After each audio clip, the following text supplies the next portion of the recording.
प्रिय दोस्तों, हाजिर हूँ मैं आप सबों के बीच में अपने ज्ञानानुसार, अपने सामर्थ्यानुसार कुछ ज्ञान की बातें लेकर के। आज का विषय है होलिका दहन। इस वर्ष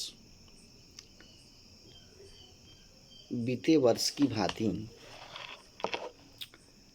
इस वर्ष भी होलिका दहन 6 मार्च दिन सोमवार को रात्रि 12:23 से 1:35 के बीच होलिका दहन का शुभ मुहूर्त बन रहा है। इसी के साथ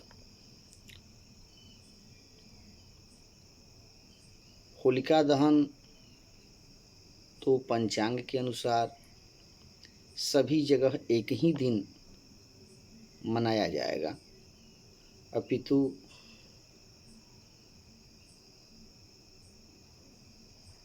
होली खेलने, रंग खेलने का जहाँ तक विषय है,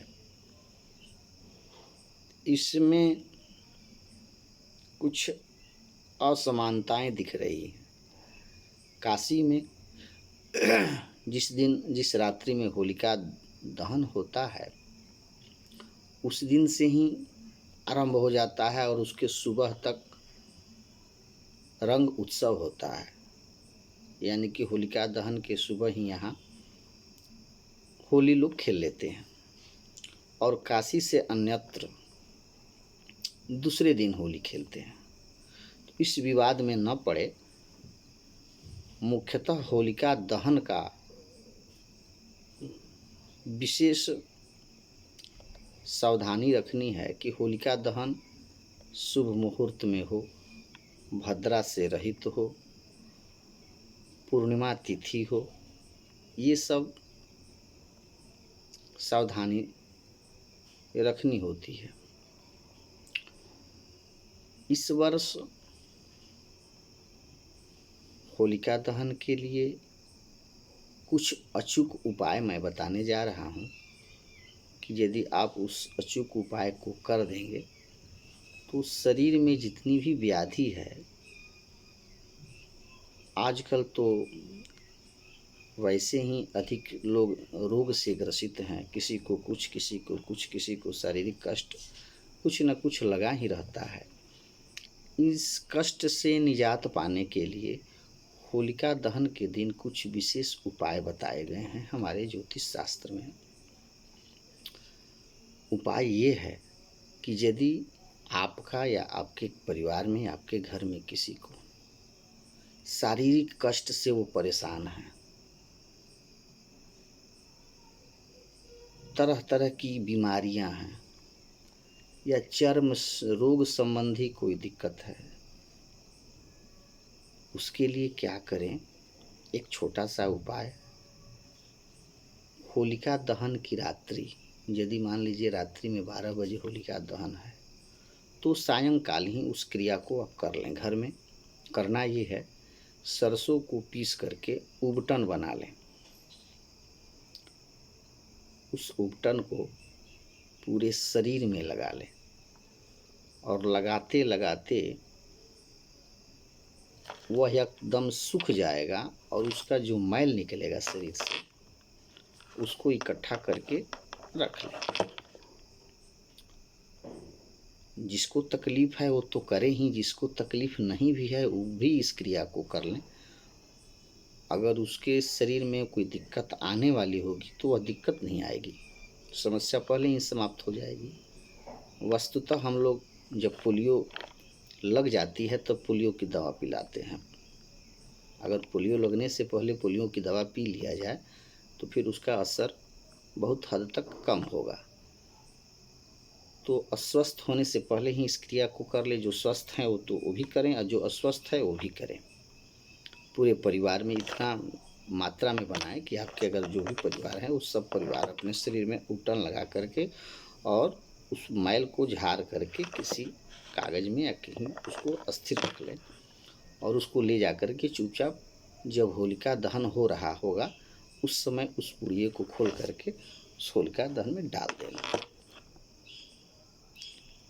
इस क्रिया को आपको अवश्य करना है और आप देखेंगे कि यदि इस क्रिया को सही ढंग से आपने कर दिया तो उस समस्या से धीरे धीरे आप बाहर निकल जाएंगे।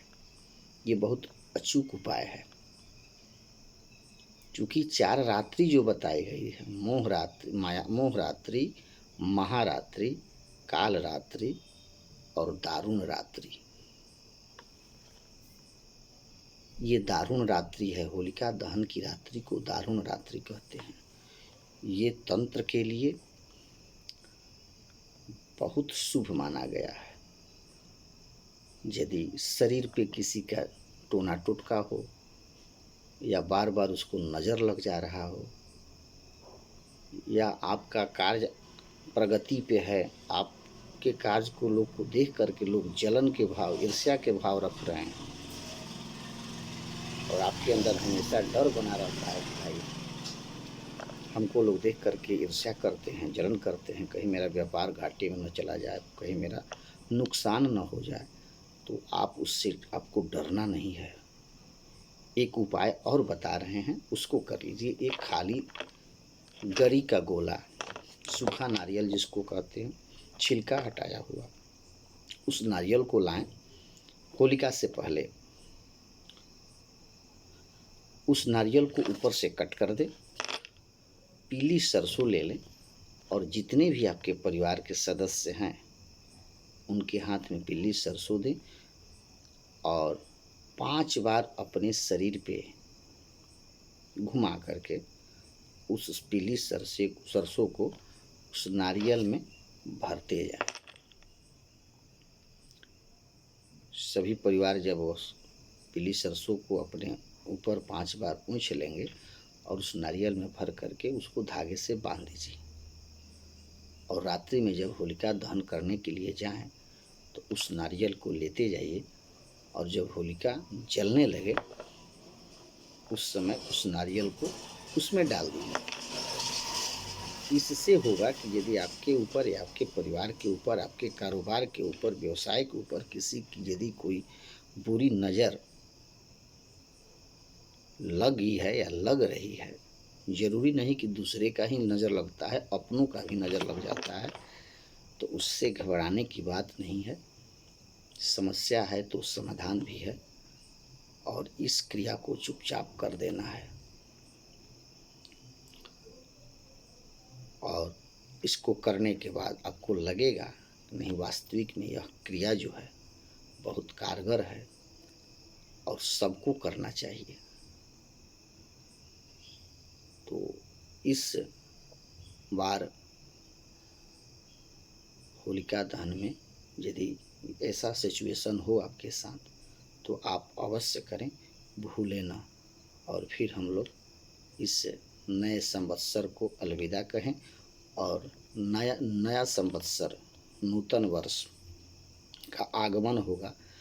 ऐसे तो आंग्ल भाषा वाले आंग्ल कल्चर का बढ़ावा हो गया है, 1 जनवरी को ही हम लोग नववर्ष मानते हैं, लेकिन नववर्ष वास्तविक में सनातन हिंदुओं के लिए